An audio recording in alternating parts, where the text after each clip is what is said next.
It's like magic. I'm jealous. Yeah, sorry, buddy. You are live with Get Connected. Mike Agerbo here with John Biehler. We've got a cool show today. We've got Volvo on the line later to talk about their new electric car. Electric cars are coming.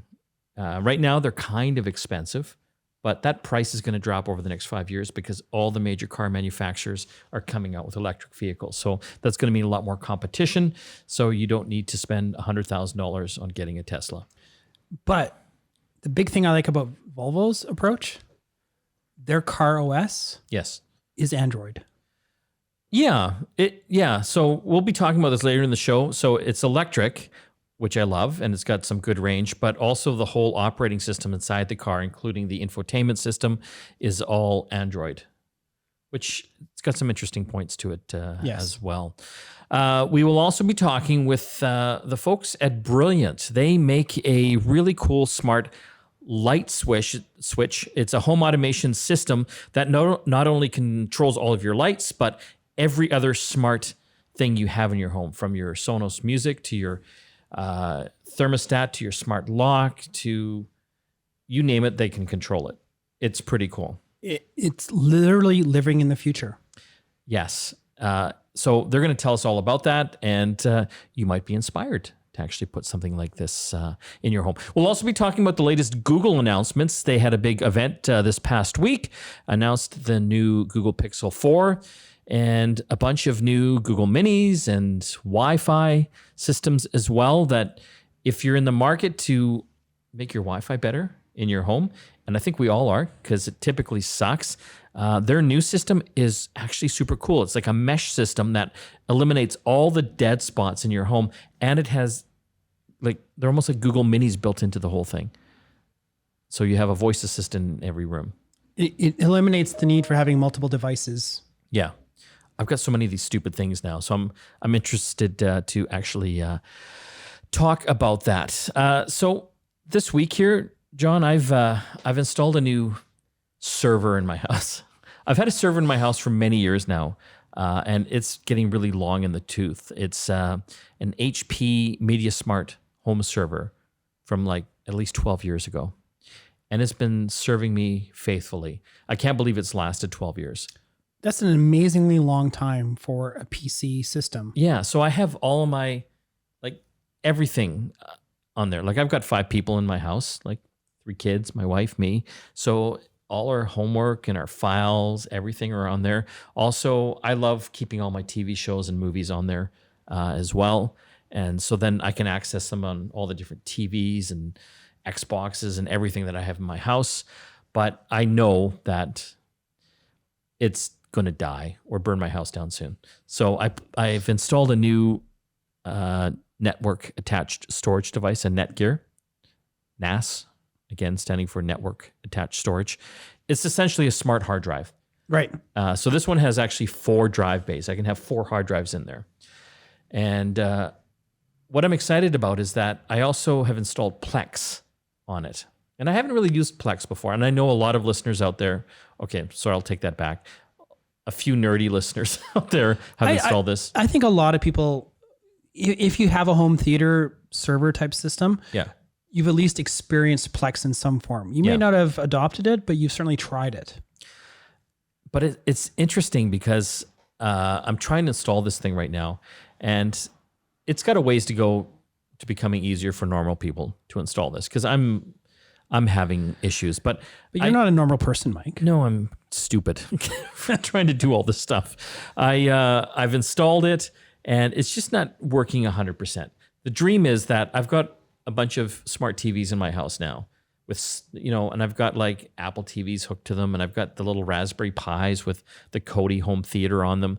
But most of these smart TVs that I've bought now are these new Chinese ones like TCL and Hisense, which they're actually beating out the Samsungs and Sonys of the world now.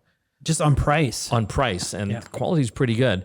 But they have the Roku smart TV system built into them, which I like because it's so simple, and you can have Netflix and Amazon Prime Video, and there's all sorts of other streaming channels. But if you want to watch local video that you own on your own hard drives or your own server, It is a pain in the ass.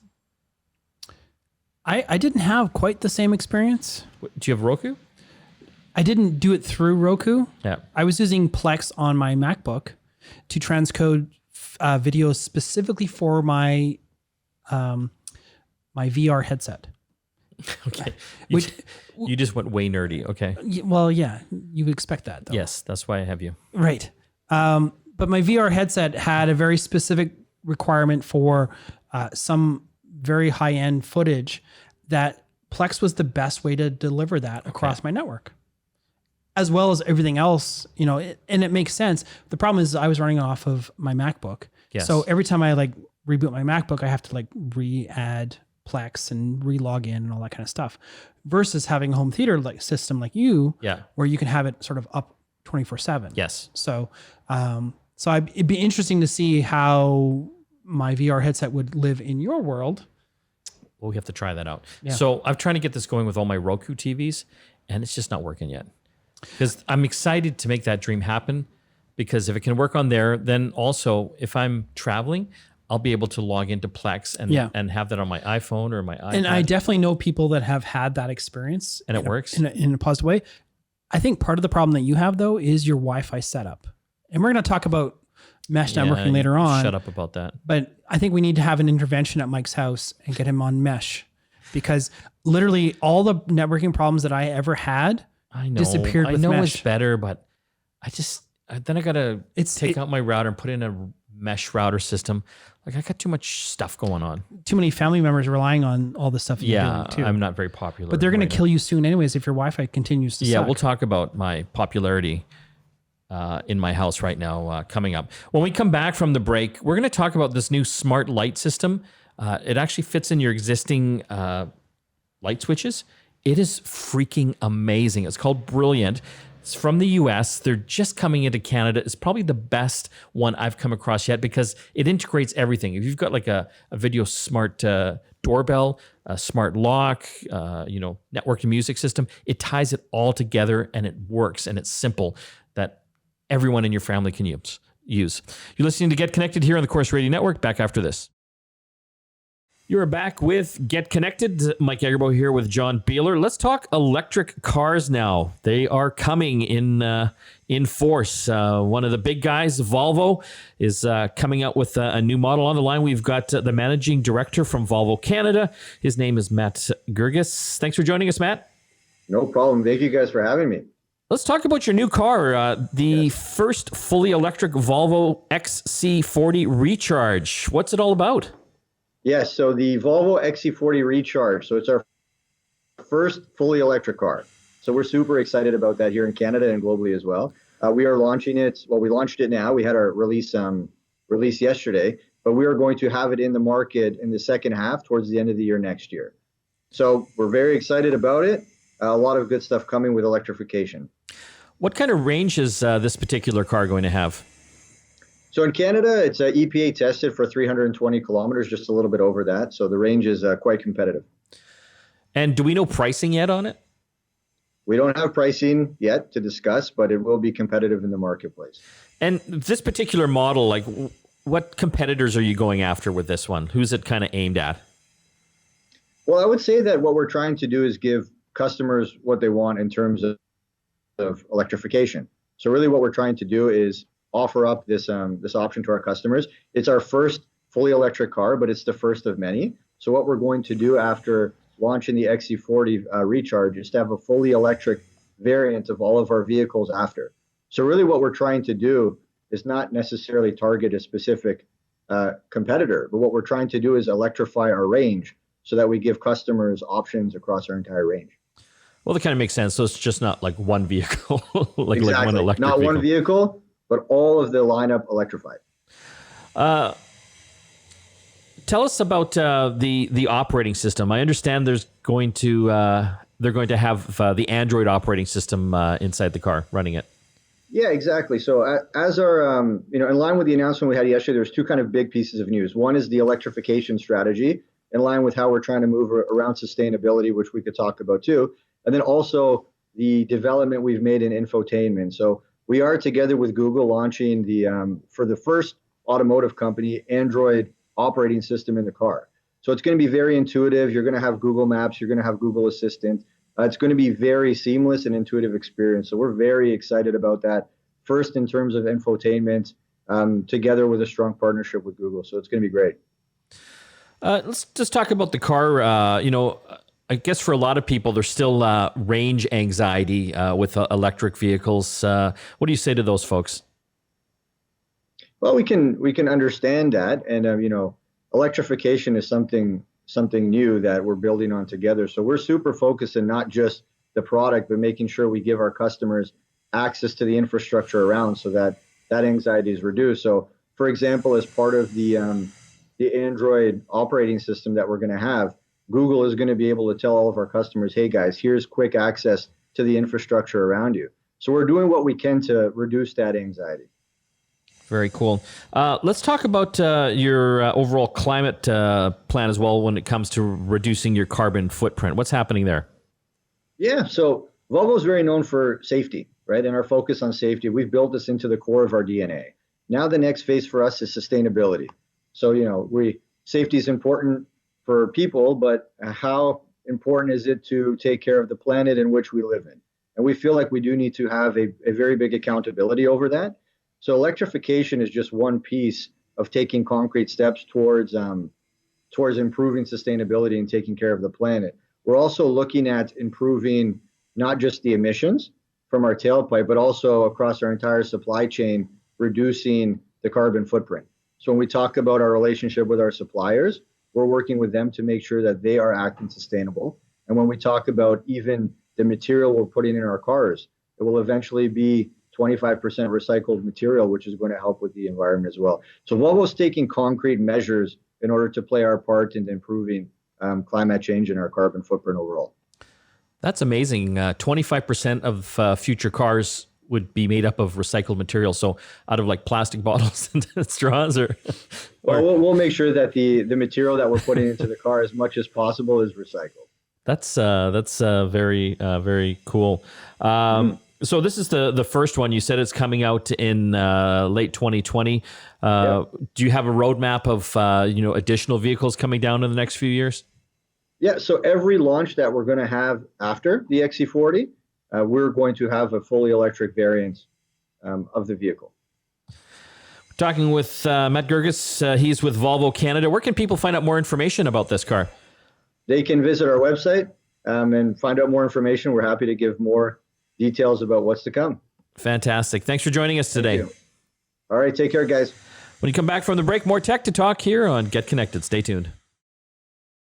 You are back with Get Connected. Mike Agerbo here with John Biehler. Still lots to talk about in today's program. Later on, we will have our Amazon Skill of the Week for all the Amazon Echo speaker users out there with Alexa. And you know what? Alexa's built into everything now. I'm looking in my house. I got too much Alexa going on. When you say Alexa, does it light up half your house? Oh, sweet Jesus, yes. I've got it in my Sonos speakers now. I have it in my new light switch control panel. I have it in my Ecobee speaker. And I also have I have an Amazon Echo Show. And I've got the speakers as well. Like, it's all over the place. So you're giving out Alexa devices for Halloween? Oh, God, yeah. I got too many of these damn things. And we will also be talking electric cars. Volvo is bringing out their electric vehicle. We've got them coming in to chat with us all about it.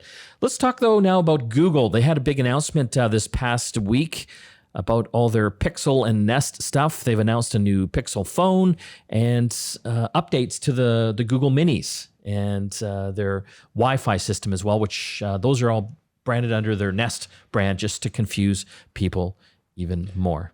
Right. And they're calling it under the made by Google is sort of like, what marketing genius came up with that? Like, seriously, I don't know. Do you think they're trying to give more weight to Nest to compete against Amazon's Ring brand? You would hope, but this confusion and the rebranding and the deleting of apps and all this other kind of stuff that they've been doing is nothing more than confusing and further fragments their potential attempt at taking on Amazon. Well, it's interesting. So I think people are getting familiar with the Google Home speaker and the Google Minis. I believe they're the dominant voice assistant in Canada now. Still? I just anecdotally talking to friends, if they have one, it's Alexa. Yeah, but they came into the market first before Amazon did here in Canada.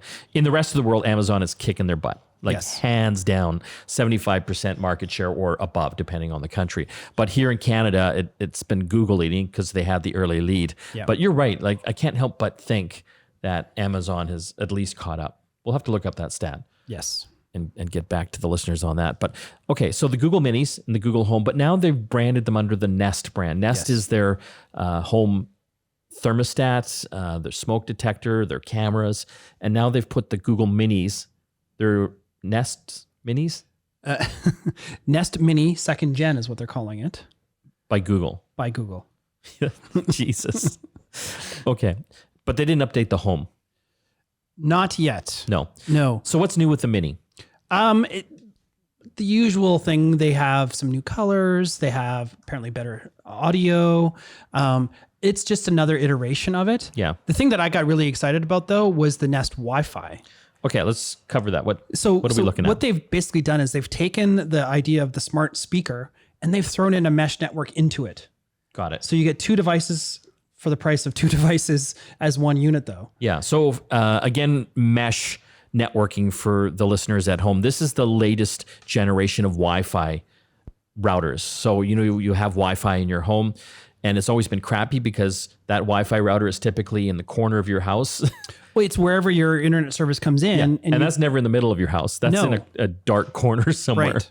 And so mesh networks expand your network because you can actually add different little pucks or stations throughout the house to cover the entire house. Yeah, and that's the beauty of the mesh network is these little devices can be deployed anywhere. They just need a power outlet typically. Sometimes they can be mounted on the wall, they can be put in a closet, whatever. You can put them in those dark corners of your house where you didn't have Wi-Fi before, and it talks to the main base station and it extends the range. Seamlessly is the key word there because a lot of people have been trying these extenders. I got an extender in my house and it sucks bananas. Like it is just not good. No, and It causes more trouble than anything. It's just amazing though how great the range is. It's interesting too how they actually sell these devices is by square footage that they cover in your house. Yeah. So the base model for the Nest Wi-Fi is about $200 and it covers about 2,400 square feet. How many are there? 2? You get 2. Yes. Yeah. So you can add another one though, and it goes up to like 5,000 square foot house. Yeah. You can get a 3-pack for, I think for $450 or something like that. So, but Do you remember when routers were like getting down to $50? yeah. Yeah. And not how, anymore. how good were they? Not that good. No. But it's interesting. They're important now because I'm having troubles in my home. And it has to do not with my marital relations or my emotional connections with the kids. It's about Wi-Fi. Yes. They all hate me right now because the Wi-Fi is just not good enough. Right. Because the boys, they're doing online gaming and they're getting bad latency and bad ping rates. And I'm just like, I don't care. I just found it funny that your Tesla is in your driveway and it doesn't get Wi-Fi from your house. So you had to come to my house to use my mesh to network do the update. to do your update for your car. So anyway, if I were running for election in my house right now, I'm way down in the polls. Like even the Green Party would beat me because I just can't seem to get the Wi-Fi working properly. I'm going to have to go to a mesh, but I just, I got so much crap in my house now. I just hate substituting something else in. Well, I think that's what the premise of the Nest Wi-Fi is that you can actually replace 2 devices with one station. Yeah. Right. So you've got a number of Google Minis Yes. throughout your house. You can get rid of those, give them those away to the kids for Halloween. Yeah. And replace it with the Nest Wi-Fi, and you actually will have a mesh in your house then. I kind of like that. Yeah. So they're extending my Wi-Fi network and they've got Google Assistant built into it. And it's a smart speaker. Because I need more of that in my house. Right. But so going back to the Wi-Fi, because I wanted to look, how many devices do I have hooked up to Wi-Fi alone? I have 50 devices in my house that are accessing just the Wi-Fi network. That's not even the hardwired Ethernet. Right. So I don't have kids, and I have 36 devices connected to my Wi-Fi in my house. Sweet Jesus. This is all the Internet of Things, all the Raspberry Pis that we talk about all the time. This is all my game consoles, my TVs, my Apple TVs, every tablet and smartphone known to man. One system controls it all with my mesh, and it's fantastic. Okay. I'm tired of ripping out things. And mesh makeover at Mike's. It is. Okay, let's talk about the Pixel phone. Yes. Pixel 4. And 4XL.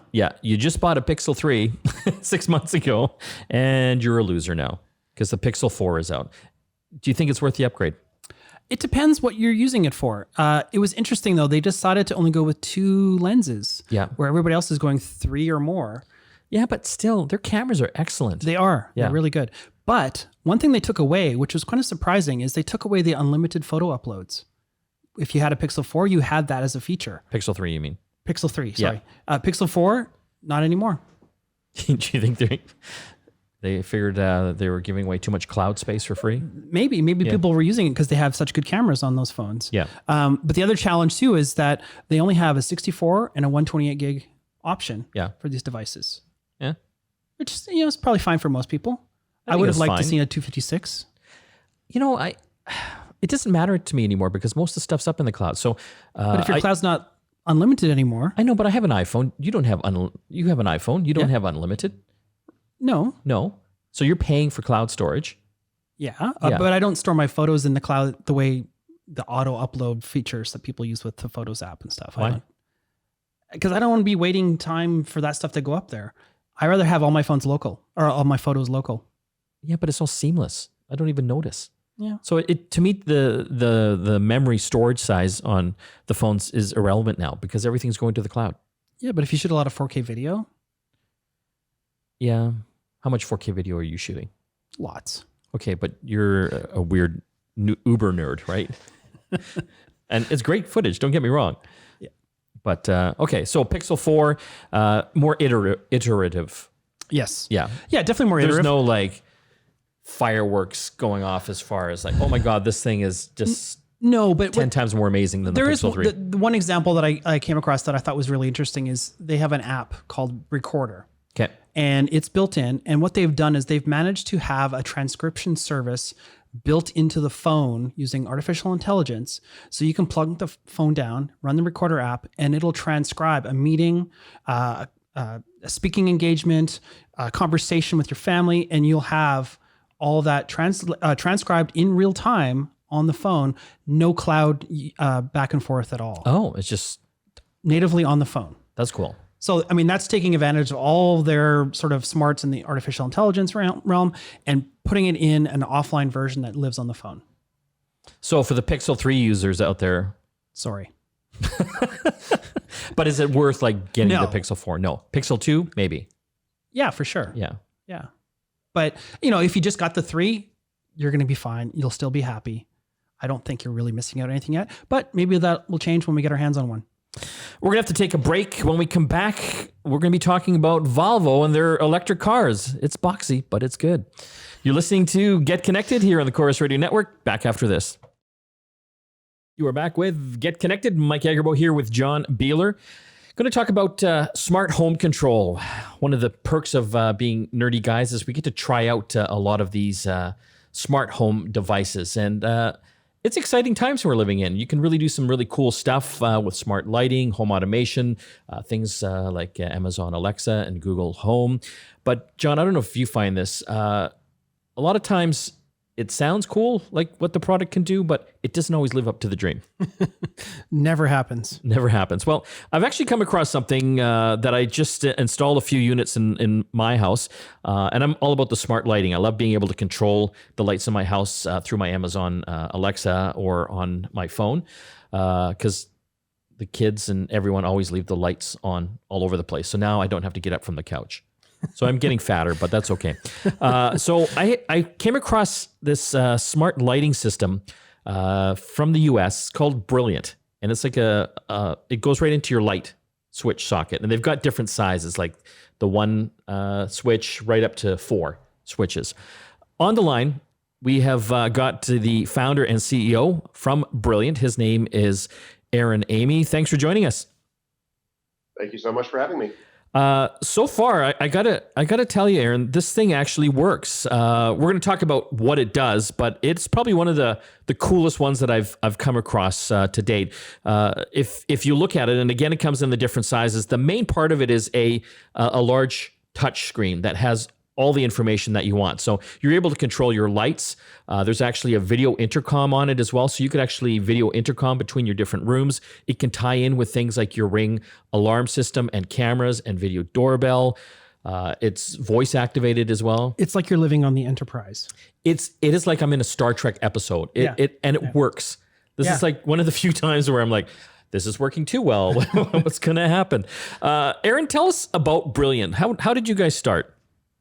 Yeah, I mean, it started from an experience that I had doing a home remodel project and putting in a lot of different pieces of smart technology.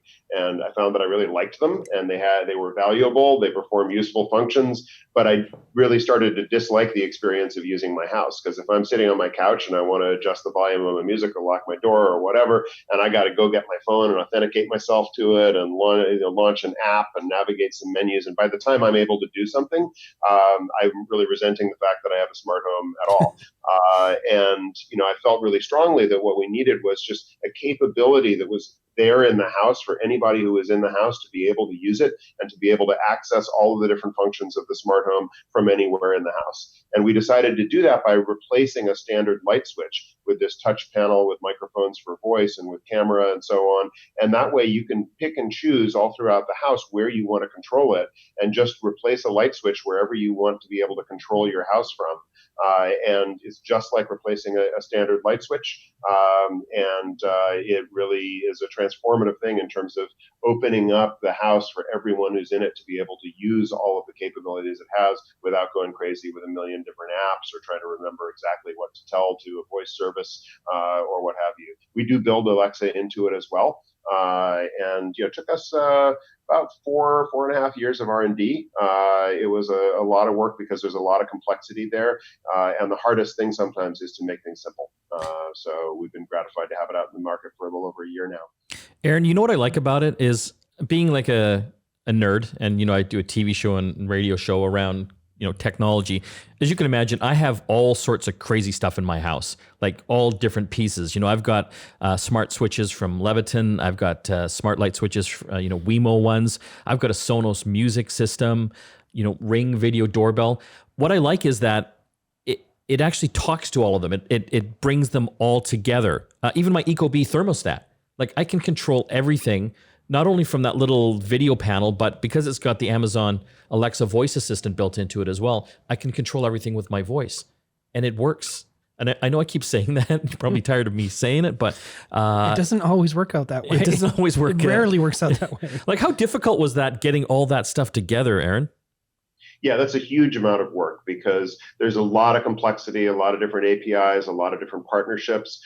Fortunately, I think the people providing all of these different kinds of solutions, recognize the importance of the user experience and saw the value of what we were doing. So to use a couple of the examples from your home, Ring was incredibly supportive. We started working with them a year and a half before we launched. And they just saw an early prototype of it and went, wow, you're going to be the first people that we give API access to. We'll give you the video feed. Amazon, started working with us 2 years before we launched and gave us, all of the access to the Alexa, to building in Alexa voice services, not just a works with kind of an integration. Similarly, Sonos, worked with us from a year plus. We were the first startup company to be in their API program, because it's just kind of magical, when anyone who's in the house can just walk up to the panel and look at all the playlists and favorites and play music and pick the zones that it's in and all that kind of stuff. It's magical when someone's at your door and you don't have to have your phone in your pocket and you don't have to have the ringer on. It'll alert you that there's someone at the door, and you'll see who it is on all of the panels in the house. These are really transformative experiences when it comes to how you can use smart home technology, and particularly how everyone in the house can use smart home technology. So it's not just the resident geek. It's everyone in the house can use it. And that's one of the things that we see that we're proudest of is, when you put in Brilliant Control, suddenly everybody is using Sonos, and nobody resents it. Well, it's kind of cool because I have one of them installed in the kitchen, and that's where everyone congregates. And it's been cool being able to use Amazon Alexa, and just my voice to play the different Sonos songs. But there's still something to be said by going up to a touchscreen and checking out the different playlists, and as you're playing music on it, it actually shows you the song and the cover art from the album or the single as well. I think that's the key thing, though, is being able to browse and see what my options are, Yeah. as opposed to having to memorize a whole bunch of voice commands, for example. I know, because I just keep picking the same 70s acoustic playlist because I can't think of anything else. Can I just talk about privacy, Aaron? There's a camera built into these as well, and that was the first thing my wife zeroed in on because she hates that. Yeah. But, so I'm a privacy nut myself. I used to do cybersecurity work for the U.S. Department of Homeland Security to help prevent online fraud and exploits and so on. And so I take that very, very seriously. And as a company, we take that very, very seriously. And that's everything from just making sure that we've audited all of the security practices and that we're encrypting things end to end and so on. But also, the camera itself has a physical plastic shutter that you can just slide shut over it. So, the camera is incredibly useful for video intercom, for keeping an eye on the baby in the next room, for doing live view of the video in your house to remotely monitor it. But you may not want your camera in your in your bedroom to ever be accessible. You just slide the plastic shutter, and for sure it can't possibly be. So we've really tried to pay attention to privacy all the way through, from the software design through to the hardware itself. Yeah, because once she brought that up, I instantly just showed her, hey, look, you can slide it right across. And then we spent about 5 minutes just really making sure for her that we could shut the privacy shutter on. But no, I do appreciate that little detail. I love the fact, though, when I've got a Ring video doorbell now. And I love that thing because now when someone rings the doorbell, it pops up in the kitchen right on the little Brilliant screen, and I can talk to them. And also because I've got a smart lock, I've got an August lock, I can unlock or I can lock the door, depending if it's John or not. Right. But again, I'm just amazed at all the different partners that they have that you can integrate into this. And it's simple. Like, I would get an electrician to install this, especially for me. And I did that because I'd get electrocuted. I'd find a way for that to happen. But it's not that difficult. They've got a really good tutorial that walks you through it. But then setting up the software, super easy. Like, it just steps you through step by step, right on the screen, and asks you what your Wi-Fi network is, and asks you what other kind of devices you have. Do you have a Ring? Do you have a smart lock? And it just integrates it all for you. So you don't have to be like an Uber nerd to make this all work.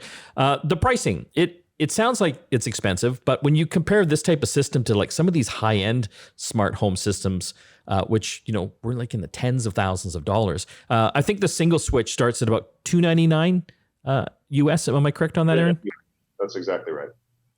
But, worth every penny. And especially because I can use all the other existing smart light switches I have in my house. I don't have to put one of these in every light switch. You know what I mean? Right. Like, I've got 3 now, and I might add a couple more down the road, but right now this is fantastic. Aaron, where can people find out more information about Brilliant? Yeah, the easiest place is on our website, which is brilliant.tech, brilliant.tech. And if you reach out to us, we're always happy to answer questions about it as well. Fantastic. Good luck with everything, and thanks so much for coming on the show. Well, thanks so much. Really appreciate it. That was Aaron Emigh. He is the founder and CEO of Brilliant. If you haven't checked out this smart light switch system, you have to. It is simply amazing. When we come back from the break, more tech to talk here on Get Connected. Back after this. You're back with Get Connected. Mike and John here. We've got time for our Amazon skill of the week. What do we got? Do you like playing bingo, Mike? Not yet, but I feel in about 10 years, suddenly this bingo wave will wash over me. 10 years? Okay. Yeah. Well, you can play a game of bingo at home with the help of the Bingo Alexa skill. Okay. So do you have to have your own bingo cards? I guess it helps. You do, but all you need to do is say, Alexa, open bingo, and you'll start playing. Then you use next to move on to the next number. Yeah. So basically, she's just going to read out the numbers for you. Yes. You'll still need a card And you can download the PDF versions from lovemyecho.org. Lovemyecho.org. Yes. Okay.